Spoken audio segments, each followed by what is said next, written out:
Hello everyone, welcome back to the channel. তো এখন প্রায় 9টা বাজে, মানে রাত 9টা বাজে। আর এখন একটা অদ্ভুত টাইম থেকে তোমাদের সঙ্গে আমি ভিডিওটা স্টার্ট করছি। ভিডিওটা আজকে সেভাবে সারাদিনের কোনো ব্লগ শ্যুট আমি করিনি, কারণ আজকে এতটাই গরম ছিল, আমার কিছুই ভালো লাগছিল না সারাদিনে। আর সারাদিনে যা যা কাজ থাকে সেগুলো তো করতেই হয়, আর সেগুলো থেকে তো ছুটকারা নেই।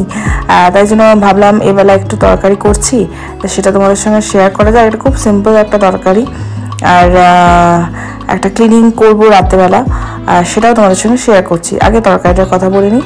এটা একদম একটা সিম্পল একটা তরকারি।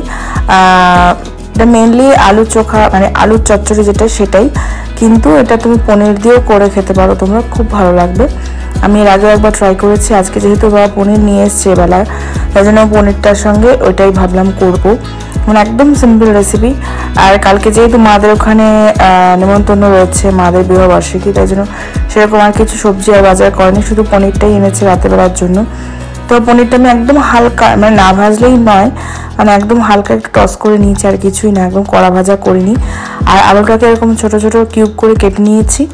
এবার কড়াইতে জাস্ট 5 ফোড়ন দেবো, আর শুকনো লঙ্কা দিলে ভালো হতো, কিন্তু যেহেতু ছেলে খাবে করে আমি আর শুকনো লঙ্কা দিইনি। আর গরম তো, তাই জন্য শুকনো লঙ্কাটাকে একটু অ্যাভয়েডই করলাম।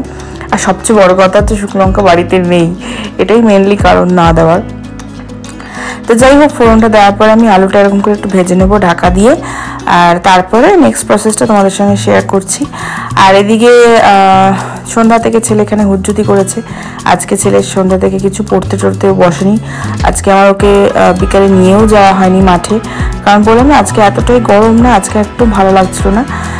তাই জন্য ও সন্ধ্যা থেকে শুধু বাড়ি দিয়েই হুজ্জুতি করেছে, পড়তেও বসেনি। আর এখানটা প্রায় ও সাইক্লোন চালিয়ে দিয়ে গেছে, তাই এগুলোকে একটু মানে হাতে হাতে করে নিচ্ছি। আর ওর বাবা আর ও দুজনে মিলে এখন ঘরে গিয়ে হুজ্জুতি করছে। আমি বললাম তুমি ওকে ধরো, নাহলে কিন্তু আমি রান্না করতে পারবো না এই গরমের মধ্যে। তো যাই হোক, ওদিকে আলুটা ভাজা হয়ে গেছে, মোটামুটি ভাজা হয়ে গেছে।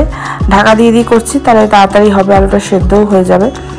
এবারে এই একটু নাড়িয়ে মধ্যে নুন হলুদ দিয়ে আবার একটু ঢাকা দিয়ে রাখবো।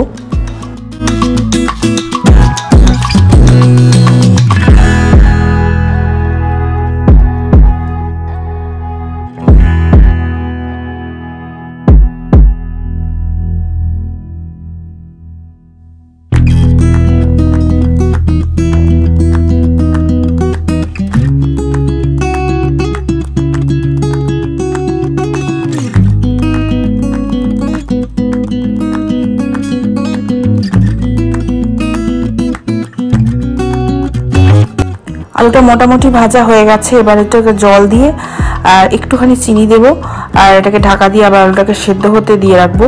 আর এদিকে সেই তোমাদেরকে বলছিলাম কদিন ধরে এখানে জামা কাপড় প্রায় জমছে তো জমছেই, মানে ইচ্ছে আর করছে না। মানে কিছুটা তাও ভাঁজ করে রেখেছিলাম, আর বাকি যখনই ভাঁজ করে সব উঠছি তখনই আবার আরেকটা পাহাড় জমছে।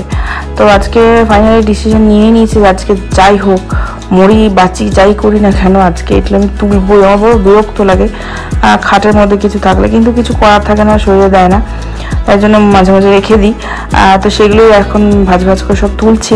আর কিছুটা ভাজ করাই ছিল আগে থেকে, তা একটু সুবিধা হয়েছে।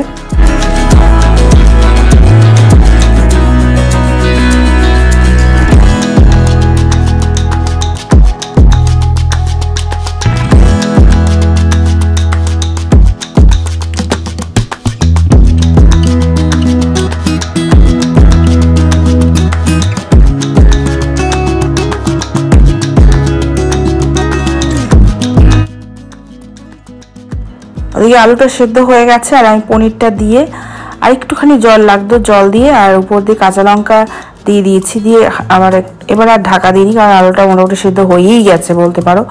তাই জন্য ওটাকে একটু ফুটছে, একটু হয়ে গেলেই এটা হয়ে যাবে। আর এদিকে ততক্ষণে বাকি কাজটা সেরে নিচ্ছি আমি।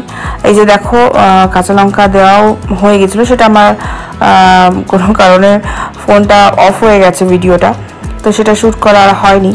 তো যাই হোক, এখানে আমার তরকারিটা হয়ে গেছে। আর এখানে যেটুকু তেল এদিক ওদিক ছিটে রয়েছে সেটাকে পরিষ্কার করে আবার রাত্রেবেলা এটাকে ডিপ ক্লিন করব। ডিপ ক্লিন বলতে কি, উইকলি যে ক্লিনিংটা আমি করি সেটা করব। আমি মাসে একবার, মাসে হোক কি 2 মাসে 3 মাসে একবার একটু ডিপ ক্লিন করি, মানে ভেতরে ক্যাবিনেট সব কিছু। আর সপ্তাহে 1 দিন কি 2 দিন এরকম একটু ভালো করে পরিষ্কার করি। তো এখন আমাদের খাওয়া দাওয়া হয়ে গেছে, ছেলেকে ঘুম পাড়িয়ে আর ছেলের বাবা ওদিকে মোবাইল ঘাটছে।